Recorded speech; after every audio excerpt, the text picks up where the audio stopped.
Well, good evening, everyone, and welcome back to AJ102, Introduction to Law Enforcement and Criminal Justice Online. Tonight's lecture is going to be on Chapter 7, where we will be covering the specialized roles of police, so those different units that make up a police organization. Now, before we get started, just a reminder, don't forget about the key terms that are located at the beginning of each one of the chapters, and also the discussion questions which are located at the end of each chapter. And as in prior chapters, I'm going to skip past the learning objectives and give you the opportunity to read those yourself. So, on April 6, 2016, undercover detectives with the Jefferson Parish, Louisiana Sheriff's Office Vice Squad encountered a beaten and bruised woman during a prostitution sting. And a week later, homicide detectives in Long Beach, California, were filing a case with the Los Angeles County District Attorney's Office for a murder that had occurred back in 2002. And across the country on that same day, a school resource officer assigned to a local middle school in Florida is counseling a student who is dealing with bullying issues, talking to a class about the risks associated with social media, and leading a Walking Dead fan club after school where students gather in the cafeteria. And then the next day in Clarksville, Arkansas, a canine and his handler helped capture one of the Clarksville PD's top 10 most wanted, a 25-year-old man with an outstanding arrest warrant for multiple felony and misdemeanor charges. Now, these news stories illustrate that in addition to the general function of patrol, a number of specialized functions are also required of law enforcement personnel. Now, sometimes all of the functions are performed by a single person, which can be difficult, a formidable challenge. And in larger departments, however, a separate division may exist for each specialized function. And some patrol officers also receive special training to deal with specific problems like hostage or sniper situations, or VIP protection, or riot and crowd control, or rescue operations, or control of what we call suppressible crimes. And suppressible crimes are those that commonly occur in locations and under circumstances that give police officers a reasonable opportunity to deter or apprehend offenders. Now, you have to kind of think about that, and there's so many crimes that could be committed and so many crimes that we could probably list or think about. But we're talking about those types of crimes that provide police officers a reasonable opportunity to deter or apprehend those people involved in those. And some of those would be robbery, burglary, car theft, assault, and some sex crimes.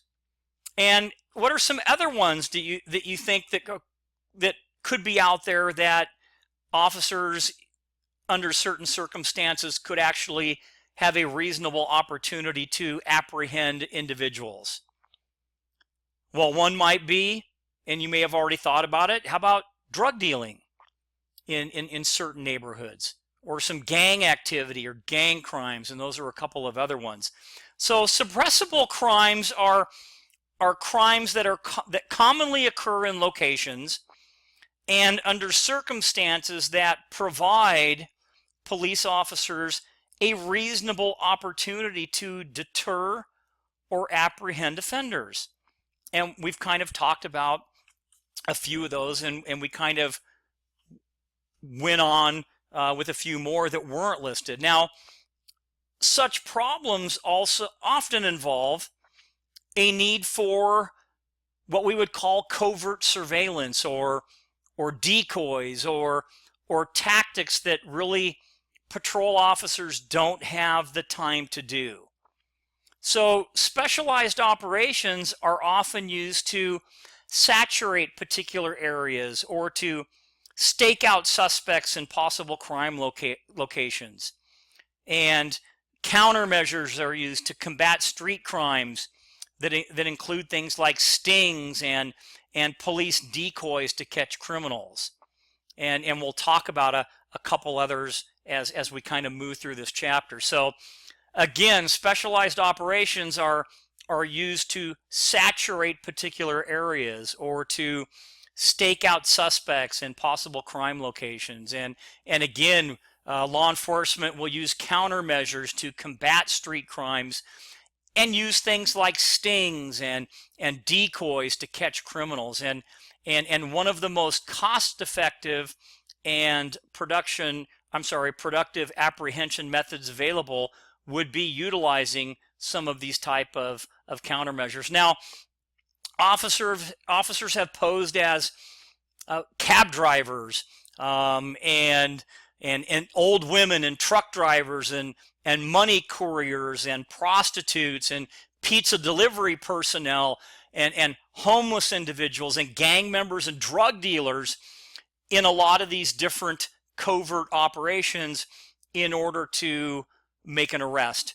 The photo that you see before you, and I did have permission to post it, is from a couple of officers that work for a local agency that work undercover. And the reason I chose this particular photograph is because when you put your undercover units together, if you will, you really do have to look for the right personnel that you're going to place in these different situations. So if you look on the left, you have an individual, and I'm not going to put out names, but very fluent in Spanish, could probably dress up as a Sinaloa cowboy, is very good with dealing with Hispanic gang members, all gang members actually, but he could in fact infiltrate areas or clubs or gangs or bars or places like that that might be primarily Hispanic, where we're looking for an individual like that. On the right, you have another individual who we typically would use for maybe prostitution stings or maybe going to large festivals and gatherings and letting her go out and buy drugs from individuals and dressing the part in order to fulfill whatever the mission is that we have within the organization. Now, both of these individuals are very experienced undercover officers and vice officers, and what you see before you in the photograph is a large heroin bust with not only the money that was confiscated, but you can look there a little bit closer and you can see quite a large quantity of heroin balloons and scales and a cell phone and even some cocaine and some other stuff. So you have to kind of make sure that your unit, if you're going to use this type of specialized unit, that you have those individuals that can fit within the unit, and you have enough individuals that can be utilized based on whatever situation that you're investigating. Does that kind of hopefully make sense to everybody? And I'm pretty sure that it does. Now, one of the really interesting books that's out there, and there's a two-part video series that you can actually look at, was one of the true stories of an undercover agent who infiltrated America's most violent outlaw motorcycle gang. And if you want to take a peek at that video, you can as well. So I posted that information for you. So now kind of back to the specialized units themselves, where, well, what are some advantages and disadvantages of specialized units? Because again, the larger departments have these specialized units typically, and more of them, and some of the smaller ones may not. But there's going to be advantages and disadvantages as it relates to specialized units. So some of the advantages would be that your attention is narrowly focused, meaning that you're really, for the most part, concentrating on one particular type of issue. So if you're dealing with drugs and drug dealers, you're focusing on that. You don't have a bunch of other things going on around you, so your attention is in fact narrowly focused. And another advantage to specialized units or specialization would be that the officers develop a certain amount of expertise over time, to the point where a lot of them, specifically if they work narcotics or gangs or things like that, where they can actually become an expert and even a court certified expert. So you start to develop expertise by working similar cases frequently, which helps you again develop that expertise in that particular area. Your efficiency is improved because as you start to work on certain cases and you're focused on certain cases, you begin to become very efficient at what you do, and you find the best ways to do things. Also, officers become very effective in accomplishing their mission because they know what their job is, and they're not dealing with 15 or 20 different things as a patrol officer might in all the different aspects of patrol work. You're again focused in, and you become very effective in dealing with your mission. So if you're a gang officer, you have a very specific set of guidelines and mission that you want to follow and accomplish. And as you continue to do that, your efficiency improves, your expertise improves, and you become very effective in carrying out the duty that you've been assigned to do.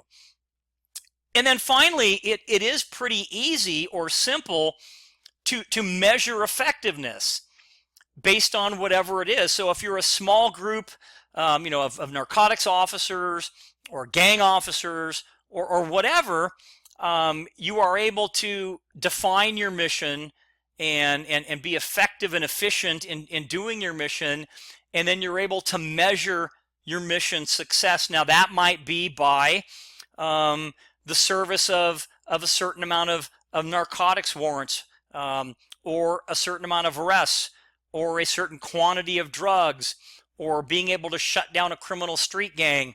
But again, it's pretty simple to measure the overall effectiveness of things like that. Now, what would be the downside, if there is a downside? Well, again, so specialization, some disadvantages. Well, it could be less flexibility. So as you start to do the same type of investigation kind of over and over and over, you do become a little less flexible in a sense, because you're focusing all of your efforts on one particular aspect or specialization. A tendency to miss the big picture because you are focused in on making the arrest or recovering the drugs or finding the guns or whatever your mission might be. So you might have a tendency to miss the big picture, if you will. Possibly a failure to coordinate with other units. Now, specialized units a lot of times can be quite a bit autonomous as far as their unit is concerned. And autonomous means kind of like working on their own without, not necessarily without supervision, but a narcotics unit will have a group of individuals and let's say a supervisor, and they're going to go out in the city and do their own thing. And then you have patrol officers and traffic officers and everybody else, and everyone in patrol kind of knows what's going on, but yet this group of narcotics officers is kind of out there doing their own thing, and maybe people don't know what they're doing, or supervisors don't know, the patrol supervisors don't know where they're at tonight or what kind of investigation they're involved in. So sometimes you fail to coordinate with other units and let the other units know what you're doing, and then you don't want to duplicate work as well. And then the need for supervision. So patrol officers are extremely autonomous. I mean, you have a shift sergeant, and typically in larger departments, you'll have a lieutenant and a captain and things like that. But you're out there on your own for the most part, making arrests and utilizing discretion and making decisions and things like that. Well, in these more specialized units, where the liability might be higher, or even the danger might even be higher based on what you're doing, like working on a SWAT team or something like that. The need for supervision in these, especially undercover assignments, is really necessary. So you have to have constant supervision to make sure that people are safe and that the unit is running efficiently and effectively. And I'm pretty sure that makes sense to everybody. Now, specialization, again, may result from the method of patrol an officer is assigned to, like bike or motorcycle or air or water in a large department. And all officers at times are community officers and traffic officers and investigators, depending upon the circumstances in which they find themselves. But nonetheless, the division between that generalist patrol officer and that specialist is widening, and inducements to work specialized units include cool toys and gadgets, and sometimes even greater prestige. Some departments might give you, you have the gold badge for detective. And we all detect. We're all, even as a patrol officer, you're still an investigator. You're investigating, and you might investigate all types of crimes, but you're not a detective assigned to the detective unit wearing a suit and tie and a shoulder rig and all the other toys and things that go with it. So I'm sure you can understand kind of where I'm coming from.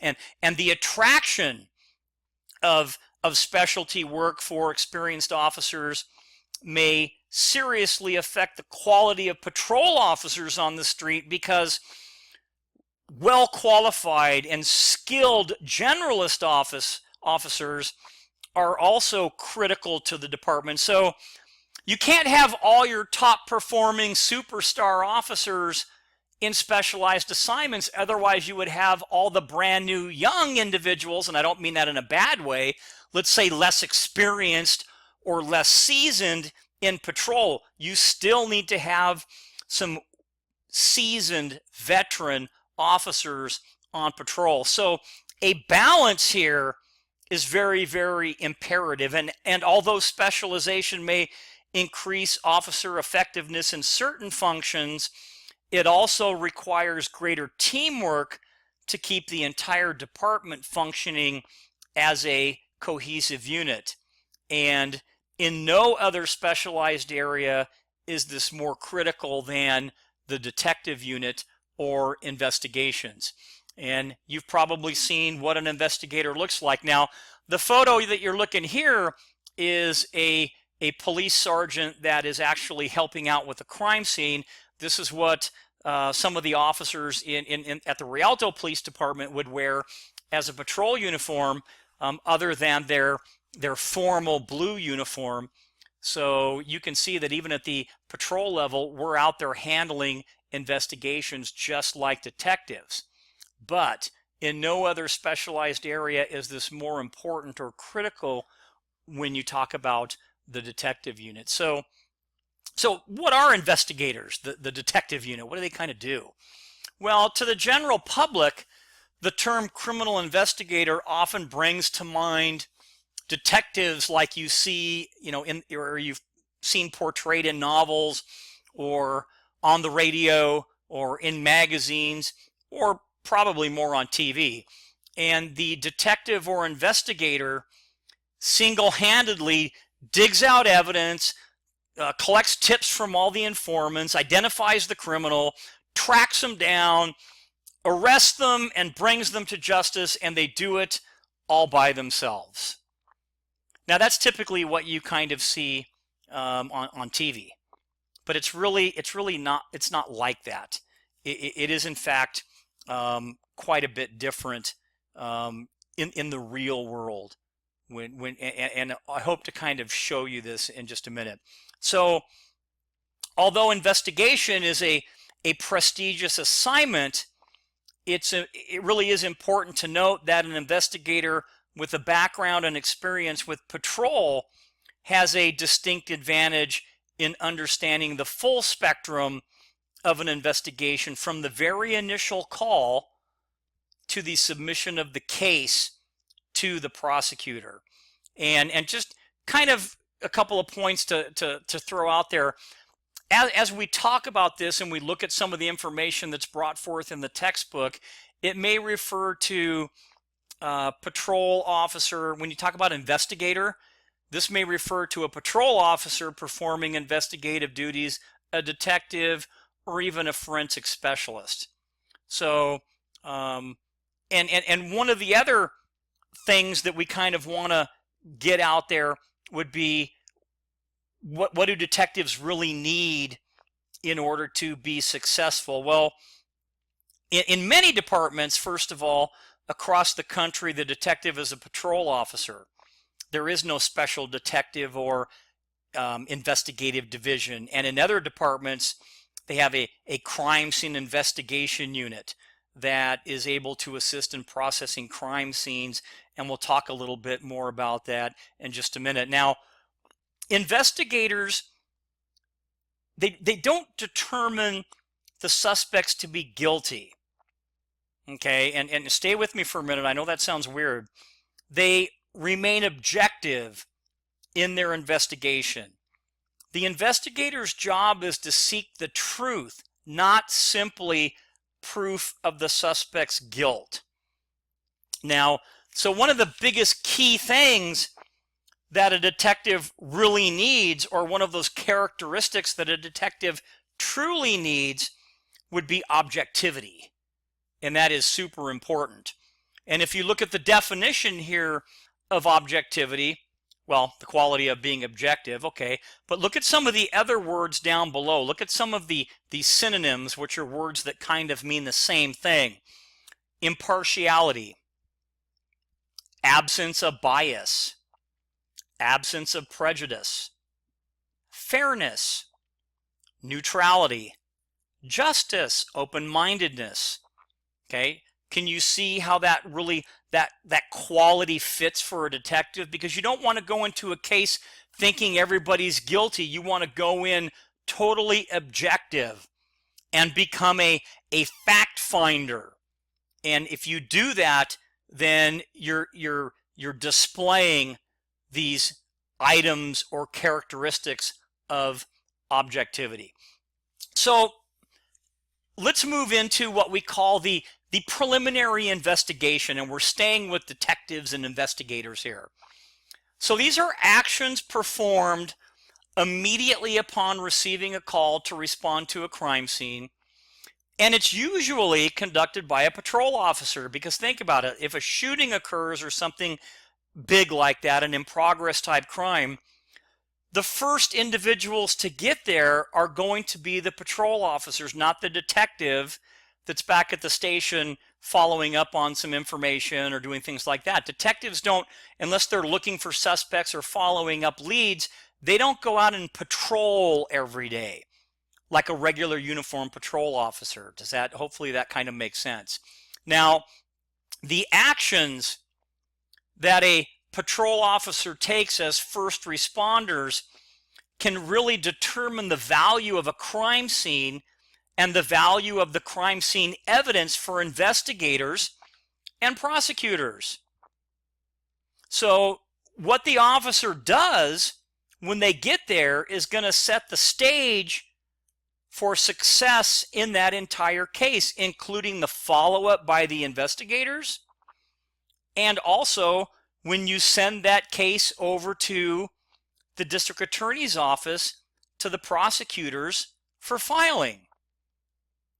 And in complex cases, patrol officers will secure the scene by setting up what we call a perimeter and then call detectives. In more non-complex cases, chances are the officers themselves in the patrol division can handle that particular case But if it's a more complex case, they will basically kind of crime scene tape off the scene, and then they will wait for investigative personnel to get there. Now, the importance of response time has also been debated. Now, traditionally, rapid response has been stressed. A call comes out and we need to get there, and we need to get there fast. But this is sometimes it's been called into question. So some studies have shown that arrests are seldom attributed to fast police response. Now, some of them are, but some of them aren't. And with that being said, we're going to look at basically two types of crimes that they kind of describe in our text here. So some studies have found that arrests are seldom attributed to fast police response to reported serious crimes, because about 75% of all serious crimes are what they call discovery crimes. And discovery crimes are those that are brought to the attention of police after they've already been committed. My house was broken into and all my stuff is gone, and now I'm going to call the police. There's no suspect there. There might be some evidence there, but everybody's gone. A robbery occurs and the suspects flee the scene. So, and then they will call us. And depending upon the time frame and how long it takes for somebody to call us is another factor. But about 75% of the time, we have a discovery crime, while the other 25% are basically the involvement crimes, which require a rapid response. And those involvement crimes are illegal acts discovered while they're being committed. So the first responders at a crime scene should really approach and enter the scene very cautiously, observing any people or vehicles present, potential evidence, and even looking at environmental conditions. And what I mean by that is you don't want to run over a bunch of evidence as you start to come into your crime scene. So again, we're under investigators and we're talking about first response. So approach and enter the scene cautiously as possible, observing people and vehicles. Maybe vehicles are fleeing the scene, or potential evidence like shell casings all over the ground, or environmental conditions like the wind is blowing super hard and you know what, it's getting ready to rain. And if you're at the scene of a shooting with, let's say, bodily fluids or blood or shell casings, could that rain and wind cause an issue with the evidence that you need to collect and photograph, etc.? And along with that, the officer's safety and that of others in and around the scene is first priority. So that's one thing you want to take care of first. So if you need to render aid, or your safety or your fellow officer's safety, that should always take priority. Now, after controlling any type of dangerous situation, you're going to ensure that proper medical attention is provided, and then you're going to secure that crime scene. And we're going to call it crime scene security. And that's not easy sometimes, securing a crime scene. It depends on the size of the crime scene. Is it just in somebody's front yard, or is it 2 blocks long? Was it a running gun battle, a driving gun battle? I mean, and there's a lot of other evidence. Now, on page 256 in your textbook in this chapter, you'll see a really nice laid out chart, if you will, that talks about arrival and assessment and establishing command and stabilizing and securing the scene and making notifications and maintenance of the scene and then transferring command. It's kind of a checklist, if you will, because there's so much to do at a crime scene, way more than you would probably think. And again, this crime scene security is very, very difficult. So what are some responsibilities that we have as far as like investigative responsibilities? Well, although securing the integrity of the crime scene and possible evidence until it can be processed is a high priority of responding officers. Some variables and situations are kind of unavoidable. For example, if the victim requires medical attention at the crime scene, the presence and actions of firefighters or paramedics could actually contaminate the scene while they're rendering aid to the victim. And sometimes that happens, and you have to learn how to kind of work around that or deal with it. And the preliminary investigation results are written in an incident report containing the basic facts about the crime scene, and any suspects. And some cases are solved during this phase, and for those that are not, then you have to kind of decide whether to pursue the case or whether not to. So when we go back to this little investigator thing and we talk about crime scene security, after things have settled down and we've got the scene secure, we have to kind of look at what they call solvability factors. And are we going to be able to solve this type of crime? And usually the decision, again, is based on solvability factors. And those are factors affecting the probability of success concluding a case. So if the solvability factors indicate the case can be successfully resolved, a follow-up investigation is done. And if not, the case might remain open and inactive pending further information until that information comes in. Well, with the follow-up investigation, this is pretty much where the detectives are actually going to kind of come in. So that follow-up investigation may be conducted by Investigative Services Division, sometimes known as the Detective Bureau. And therefore, successful investigation relies on cooperation, coordinated efforts of both patrol and investigations. And in most small departments, the same officer, again, might handle both that preliminary investigation and the follow-up. But now back to kind of where we're at now. So the general investigative responsibilities. And there are many of them, and they vary. And we're not going to have time to go through all of these, but we'll pick out a few as we go through. So securing the crime scene, which is super important. So the ability of a first responder to secure a crime scene can directly impact whether a criminal prosecution is successful or not. However, the crime scene can become a study in conflicting agendas because you have EMS that only pretty much has a shot of saving the person's life, and the officers, they want to really basically secure evidence. And sometimes you have panicked or distraught witnesses that may disrupt your evidence or even like run away. And any area that contains evidence of criminal activity is considered part of that crime scene and has to be secured to eliminate contamination.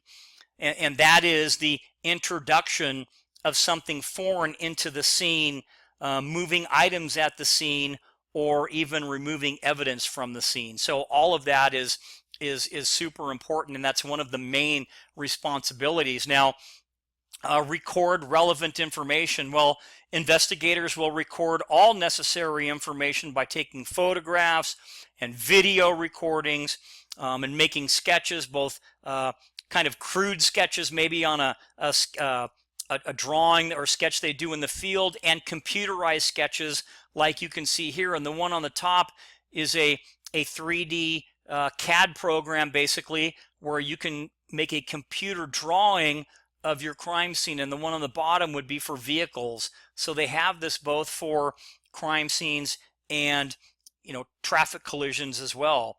So recording information is important. Sketches, taking notes to be used later in a written report and testifying in court. And the investigator must obtain answers to the questions of who, what, where, when, how, and even why. And answers to those questions are obtained by observation, through evidence, by talking to victims or witnesses or complainants or suspect. And as discussed shortly, we'll talk about suspects. And they're recorded in notes and photographs and sketches, or in the form of other physical evidence. So a lot going on here. Photography and video. The scene is usually photographed or video recorded, measured, and sketched. And both photographs and sketches are usually needed because photographs can show items close up with greater detail, but sketches can be a little bit selective. So obtaining and identifying physical evidence. A large part of the investigator's role centers around finding or obtaining information and evidence, proof that a crime has been committed, as well as proof that a certain person, the suspect, committed the crime. So investigators must be able to recognize, collect, mark, preserve, and transport physical evidence in sufficient quantity for analysis without inducing any type of contamination. And that's kind of a big one. And part of that process of identifying evidence includes something called chain of custody. So all evidence that's collected is marked to identify who collected it. And to have validity and integrity in court, if that case goes to trial, evidence has to be lawfully collected and documented in a chain of custody, also called a chain of evidence. And that chain of custody is generated as evidence is collected and provides written documentation of who had possession of that evidence from the time it was discovered and taken into custody until the present time. So super important, that chain of evidence. Protecting and storing evidence. That's very important as well. After evidence is collected, it's packaged, it's labeled, it's placed in the evidence room until it's needed. And if it's removed from the evidence room for any reason, there are strict checkout and check-in procedures. And the importance of maintaining, again, that chain of custody can't really be overstated. Now, processing evidence and submitting it to the lab, well, we're going to do that as well. And sometimes the officers do that, and sometimes they have like forensic evidence technicians that will come out and do it. In many small departments, the investigator or patrol officer is trained and certified as an evidence tech. In larger departments, they have staff that are dedicated evidence technicians to do that. Interviews and interrogations, a large part of any investigation is talking with the people to obtain information. And investigators interview those with information about a crime. They talk to victims, they talk to witnesses and friends and coworkers and neighbors and immediate members of the victim's potential suspects, friends and families. And then interviewing is your most important investigative tool, and that's to question a witness or person with information relating to the incident. So just a lot of stuff. And then you might actually have informants, and officers may use informants, and that's a person who furnishes information concerning accusations against another person or persons. And I'm not going to go through too much information about informants because I don't think we're going to have time to get to that. And if we do, I'll come back to it. But you know what an informant is. Officers may use informants. An individual who didn't witness the offense but knows something about who committed it. And there are different levels of informants, such as credible informants and criminal informants, and both are often referred to as a CI. Now, when you look at like collecting evidence, let's look at this case very, very quickly as we're starting to kind of make through this chapter, the San Bernardino incident. Look at this crime scene.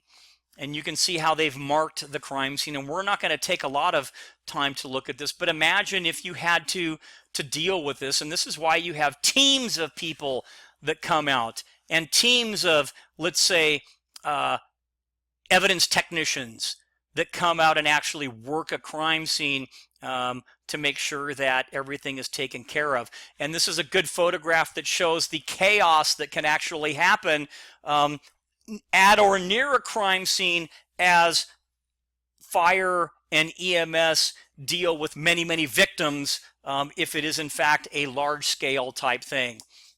So now we're going to talk about identifying suspects. And before I get there, let me toss out one more thing, the definition of interrogate, and that means to question a suspect. And with that comes along that Miranda case that you really need to kind of look at. So 3 types of identification. The first would be a field identification. So now we're assisting in identifying suspects. And if officers don't witness a crime, eyewitness identification plays an important part in the arrest as well as the trial. And very specific questions and use of an identification diagram may aid witnesses in identifying suspects, and other information related to the suspect is also obtained. For example, how the suspect may have left the scene, running or walking, a vehicle, and in what direction, etc. So when we have witnesses out there, these witnesses and the information that we're going to deal with as far as suspects kind of falls into 3 different types of identification. And the first is a field identification, and it's kind of based on the first word there, field. It's called an in the field ID.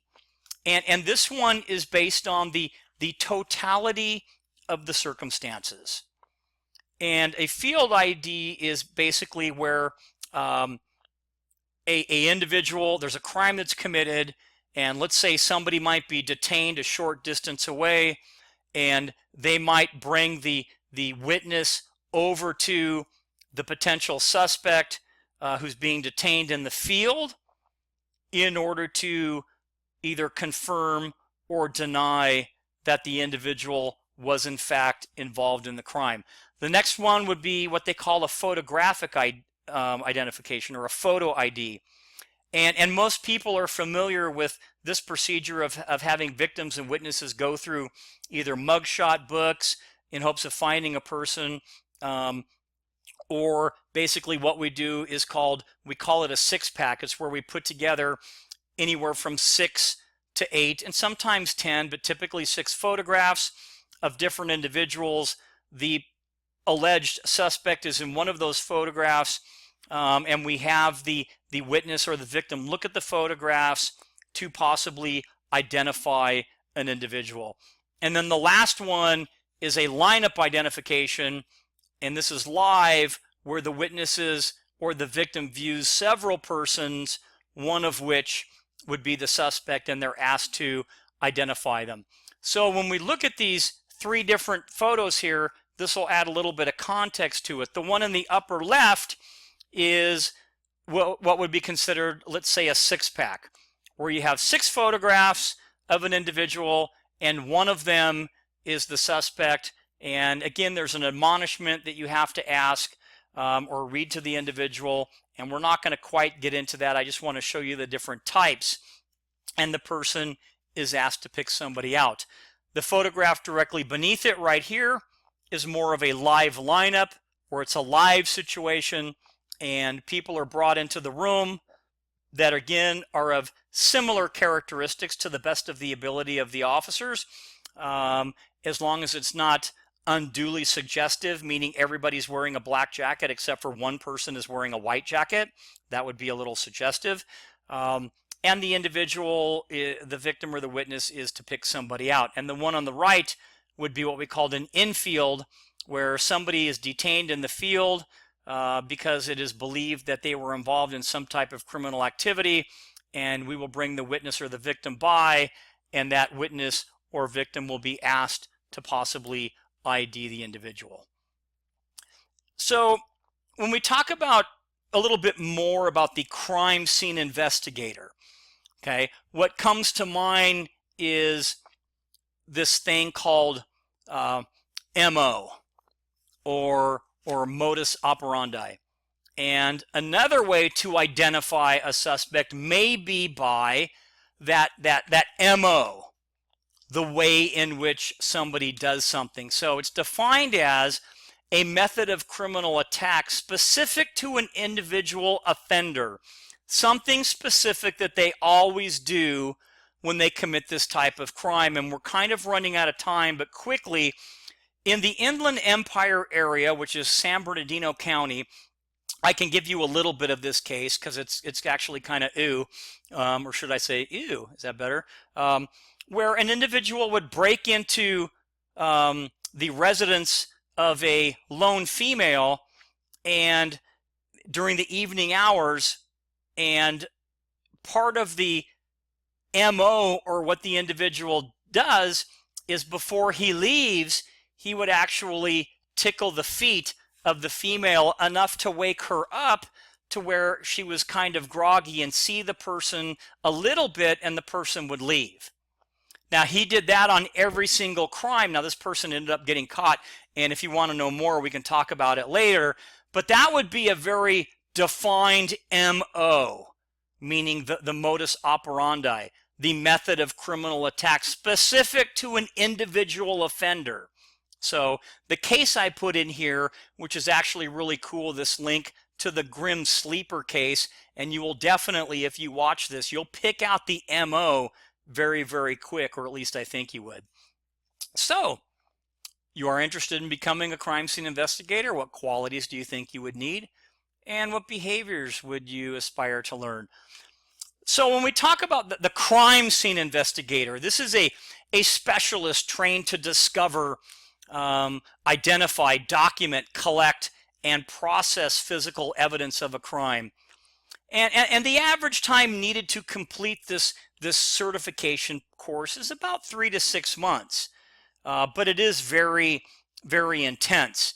And on page 267 in your textbook, you can see what is a career profile from a gentleman who's a retired criminal investigator. It's only like just that one page, and I think it would be very, very good for you to read.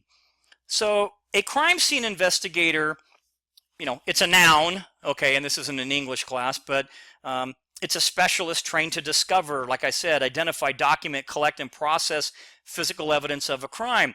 And crime scene investigation, CSI, is a verb. It's a highly methodical way of evidence collection that leads to information about a crime, including the identification and conviction of suspects. And although some agencies refer to these specialists as evidence technicians or crime scene analysts or crime scene technicians or forensic investigators or criminalistics officers or crime scene officers, the responsibilities are kind of all the same. A crime scene investigator must have both a general knowledge of lab analysis and a deep understanding in evidence recognition, documentation, and recovery. And both sworn police officers and non-sworn personnel, civilians, can serve as certified crime scene investigators. So you'll kind of look at the picture there. There are people that's their job primarily. They don't have to be a sworn police officer to actually do this job. And when we're getting into this a little bit deeper, we're gonna go deeper for a second and talk about forensic scientists. So this isn't the individual that necessarily is out there as the crime scene tech. So investigation is often highly dependent on forensics, and forensic science deals with examining physical evidence to answer legal questions. So forensic science is the study of evidence, and criminalistics is a branch of forensic science that deals with physical evidence related to a crime. So you have the study of evidence and the branch of forensic science that deals with physical evidence related to a crime. And a lot of the physical evidence that we're going to come across, and I'm going to have to go through this pretty quick, the big ones that we'll talk about will be fingerprints and this thing they called IAFIS. It is the world's largest biometric database with more than 47 million people entered into it, or prints in it. And biometrics is the statistical study of biological data and a means to positively identify an individual by measuring that person's unique physical or behavioral characteristics. So hopefully that kind of explains that. And one of the first uses of computers, if you don't know, was in law enforcement, and it was to assist in identifying fingerprints. Because by the 1980s, the automated fingerprint identification system, which was AFIS, that was developed, allowing a computer to search files and identify a likely match that could then be used visually to be examined by a fingerprint expert or identifier. And the FBI and the Department of Homeland Security basically merged their two databases of fingerprints together, the millions of prints that they have, along with other criminals and illegal immigrants, resulting in the system now that's called IAFIS. And again, it's the largest in the world with over 47 million prints inside there. And if you want to know a little bit more, page 269 talks a little bit more about fingerprints. So what about DNA? Well, DNA is the basic building block comprising each person's genetic code. Now DNA is found virtually in every cell in a person's body, including blood, semen, hair, and skin cells, and it provides a blueprint for the various characteristics that make a person unique. And if you look at the slide on the right, I'll let you take the time to do it. If you look on the left, you can see the DNA collected from the crime scene. On the right would be, the next one is the victims, and then the two suspects, and I'll let you figure out which one it is. Now, DNA is the basic building block comprising each person's genetic code. And again, it's found in virtually every cell in a person's body, including blood, semen, hair, and skin cells, and it does provide that blueprint. And a person's distinctive DNA composition remains the same throughout their life, thus making it a very powerful tool. And later on, as we started to get more of these DNA profiles, or to enhance the DNA's evidentiary value to criminal investigations, the FBI has developed an electronic database and searching mechanism similar to IAFIS, the fingerprint one, known as the Combined Offender DNA Index System, or CODIS. And this is a national DNA index system responsible for developing, administering, and supporting CODIS. And there are just, I believe, more than 12 million offender profiles are listed inside there. But if you go on page 271 in your textbook, you can look at a little bit about DNA. But as of February 2016, the system itself contained more than 12 million offender profiles, 2 million arrestee profiles, and a little over 500,000 forensic profiles. And that was in the NDIS system. Now, as of February 2016, CODIS had produced more than 300,000 hits, assisting more than 300,000 investigations, and that's some information supplied by the FBI, which is actually pretty cool. Now, another advancement in DNA very quickly is something that they call touch DNA. And it's an advance in DNA technology. And this refers to microscopic amounts of cellular material assumed to be from skin cells, which are basically transferred from an individual to an item. And in some cases, as few as, let's say, 3 dozen cells are needed. And with that, they are able to run their tests through the system, and we've expanded this to where we can get what we call touch DNA. And touch DNA has expanded the types of items that can contain physical evidence from, let's say, a gun, a knife, handles on a steering wheel, to any physical object that the suspect touches. Now, touch DNA is cool, but it also raises some questions whether officers responding to the scene might have contaminated it by inadvertently maybe touching it themselves. So they're still working through some of the issues on that. But one of the big cases, one of the huge cases that I'd like you to take a minute to look at would be this Maryland versus King DNA case. And it's important because it deals directly with DNA and the taking of DNA samples. So let's finish up now with profilers. And again, I hope to kind of get through some of this information. So profilers produce unknown offender profiles, geographical profiles, and investigate and interrogate and come up with interrogation strategies and expert testimony. They systematically collect, organize, and examine all behavioral information about a crime or a series of crimes to help aid police agencies in their investigation. And you've probably heard of the FBI Behavioral Analysis Unit, and if you haven't, that's okay. And you've probably watched some things on TV that talk about profilers like Criminal Minds. So there's a couple that are out there. So it's the National Center for Analysis of Violent Crimes and also the FBI Behavioral Analysis Unit. And profilers kind of go deep.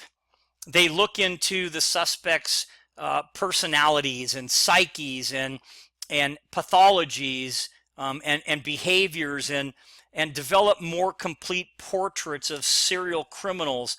And they can be reactive or proactive, and they also use what's called pattern recognition to help in their profiles. Now psychics, that's kind of a different thing, kind of popularized by the media, and the results are really open to kind of endless debates, and many investigators place absolutely no faith in psychics, and some other investigators have found them to be a little bit helpful. But what about intelligence officers? Well, these may be undercover officers investigating crimes, or what we call IA or internal affairs officers investigating complaints against police officers within the department. And for undercover officers, the goal is to identify suspects and gather evidence for prosecution.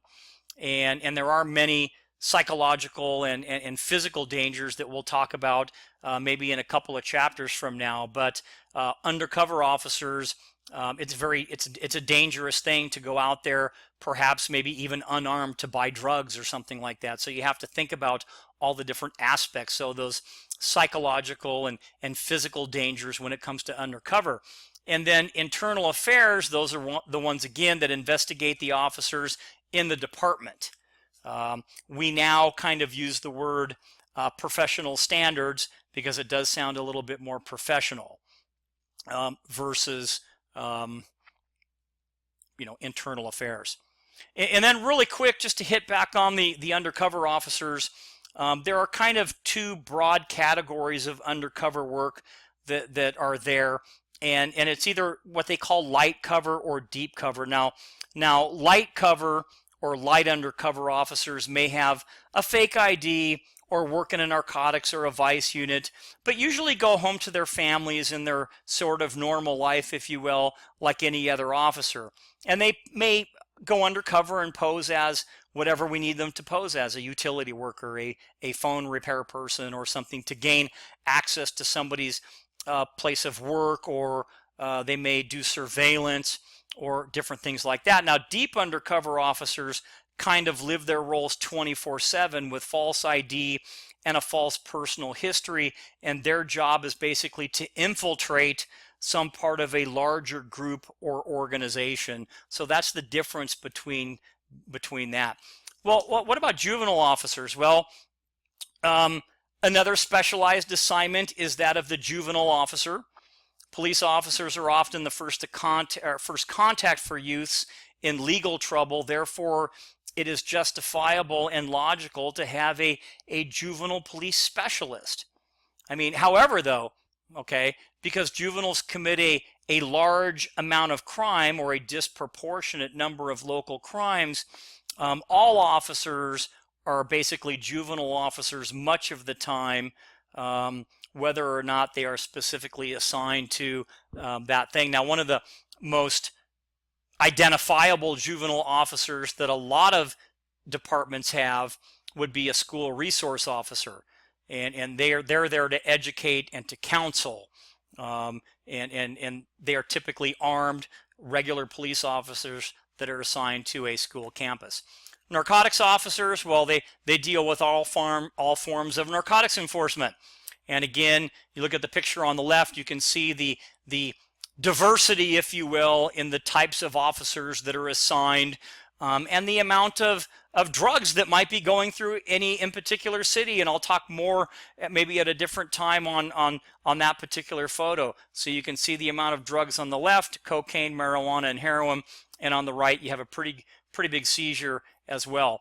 And vice officers, where those vary from community to community as well, and they deal with gambling and bookmaking and prostitution and pornography and those types of crimes. And what about SWAT? Well, a unit of law enforcement officers specifically trained and equipped to work as a team to respond to critical incidents, including hostage taking, barricaded suspects, snipers, terrorist attacks like the one that happened in San Bernardino, and other high-risk type incidents. And they're highly trained marksmen, and they're trained in guerrilla tactics and night operations and camouflage and concealment and chemical agents and all kinds of things. And there's a couple pictures of some different SWAT actions. And sometimes they combine these teams into what they call regional teams. So typically the larger departments will have their own SWAT team, but if you have, say, 2 or 3 medium-sized departments and you want to save manpower and you want to have like one team between, say, 3 agencies, you can do what they call regionalizing, and that's what this photograph depicts here. This is the Rialto Police Department, the Colton Police Department, and the Fontana Police Department that have all come together as a regional SWAT team. And not only does it make the team larger, but it also helps when it comes to equipment, because you have more equipment at your disposal to help you deal with any type of situation in your particular city. And then finally, canine units. Police dogs are often used in place of a second officer because of their ability to sniff out drugs and weapons and search and rescue, and some are trained for cadaver detections for big earthquakes, and even crime deterrence, because a lot of people will give up when they see a canine there because they don't want to get bit.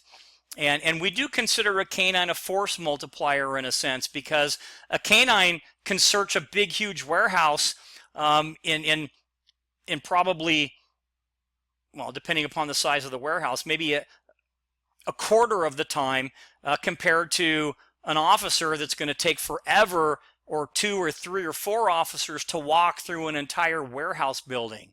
And they are on call 24/7. So if we need one for a reason, we can call them and they can come out. And then reserve officers, those are additional uniform support personnel. They are sworn officers that have to work combined with another sworn officer or a training officer, and they help in a lot of different things in any police department. And then some other specialized police will be like service officers or family liaisons or the Mint Police or Transit Police or Airport Police, Campus Police. You've probably heard several of these as well. Okay, so I know it was tough to get through that, a little over 60 minutes. I tried to keep it there.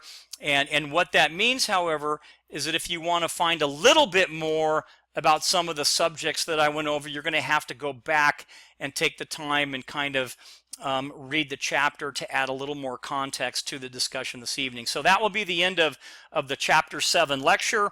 If you have any questions, post them on the discussion board. If you don't want to put them there, you can send me an email, And also don't forget about the key terms at the beginning of the chapter and the discussion questions at the end of the chapter. So with that being said, until next time.